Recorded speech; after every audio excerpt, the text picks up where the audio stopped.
The Changing Room by Chloe Perrin, a piece for the stage. A small shop, the shelves of which are filled with jars and bottles containing a variety of colourful liquids. It is empty apart from the cashier, Viv, who is leaning against the till counter and picking at her nails. A woman shuffles in. It is Elle. She tries to look unabashedly confident, but Viv sees through her. Elle's hand shakes as she picks up a small bottle from the shelf. Viv also clocks Elle's black eye and the way she's trying to hide her limp. Viv simply watches her at first, a sly smile growing on her face. Elle notices and turns to nod at Viv, who smiles back. Elle goes back to looking at the small bottle, trying to ignore Viv. Morning. Morning. It's a good one, that. Not quite what I'm looking for. I think it is. I'm looking for something else, actually. And what would that be? Nope. Let me guess. It's something for your health. I was told you had some sort of medicine. That's what I said. Something for your health. And you, miss, really do need something for your health. She nods to Elle's black eye and prods her arm. Hey, I don't need anything for those, thank you. I'm fine about those. I'll take your word for it. But if you are looking for something for your health, this is what you need. I don't think it is. Why not? I can guarantee it's good stuff.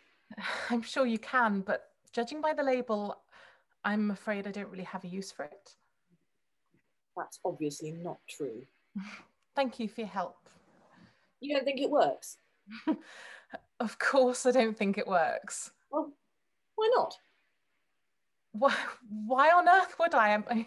I mean, obviously it doesn't. You know what? I'm extremely offended. You think I'd be charging these kinds of prices if my product didn't work? We're not charlatans here, you know. This is top quality stuff. Elle slowly edges towards the door. All right, okay. I do understand. It's hard to prove, and we can't exactly operate a try before you buy system here, but it works. It's potent even, and you do need it. What do you think I need it for? Your health.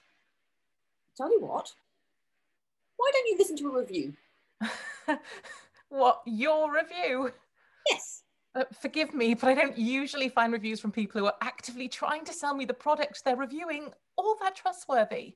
I completely understand. You've got a sharp head on your shoulders there, I can tell you that. Thing is, I reckon you're in here for the same reason I was, back when it was sold to me. All right, go on then. Give us your review. You ready? Yes. You comfortable? Yes. Right. I first used mine in the department store changing room. I had to be quick, which wasn't a problem for me because I was used to being quick. She always timed me. And that's exactly what she did the day I decided to use it. I said to her that I wanted to try on this dress, black with a floral pattern, exactly the kind she liked me wearing. She said I had 4 minutes, so off I popped into the changing room while she stood outside the curtain with my bag and my phone, timing me. You with me so far? Yes, I'm with you. All right. So she had my bag, so this was in my bra.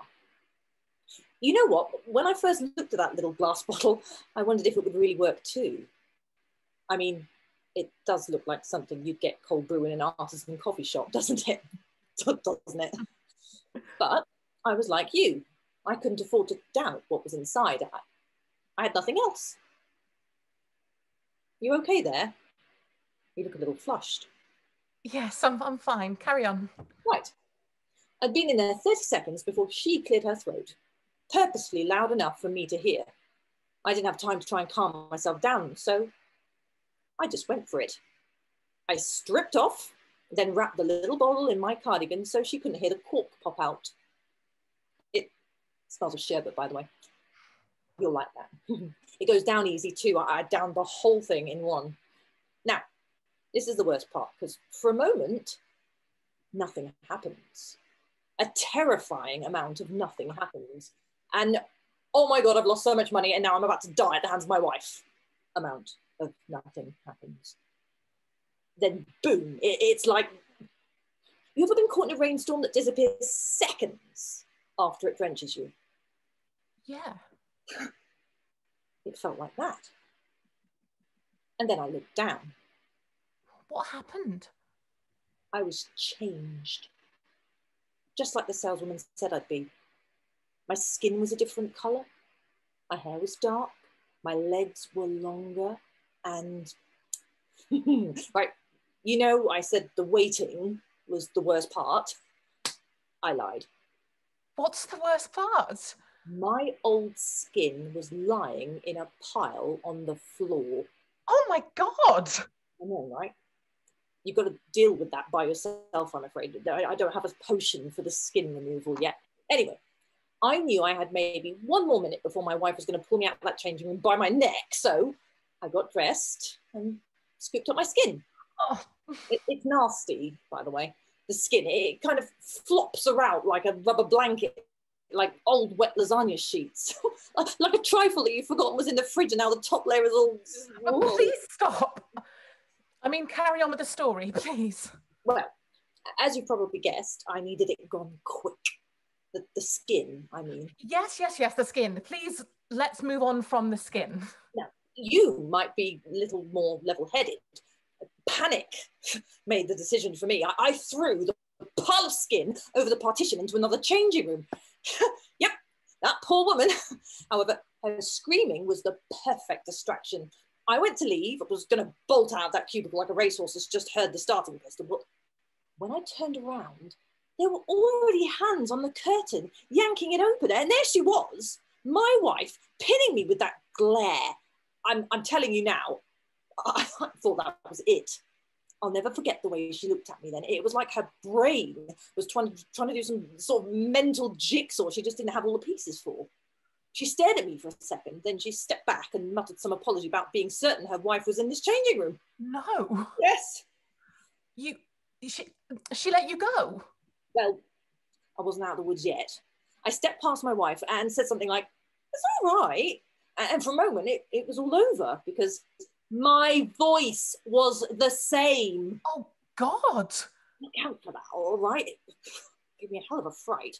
Anyway, my wife swung around when she heard that voice, but as quick as she turned her mind, it let it go again. It couldn't have been me, and that's what she was thinking, because whoever this person was that stood in front of her, they didn't look even remotely like a wife. If I wasn't so terrified, I'd have laughed. It doesn't matter, though. I laugh all the time now. So there you have it. My 5-star review. How many will you be wanting? Should probably start with just the one. Suppose, I mean, if we say that if I take this home and it turns out to be what it sounds like, complete and utter fantasy. Yes. Well, I can't, that's kind of it, isn't it? That's it for me. I would never tell a woman I had something that would be good for her health when it actually wasn't. Like I said, we're not charlatans here. Elle pulls a few notes from her handbag. Viv takes the notes and counts them. Absolute pleasure. And you'll come back if it works? You get a discount on other items if you give a good review. And how will you know it's me? She leaves the shop. Viv goes back to leaning on the counter, picking at her nails.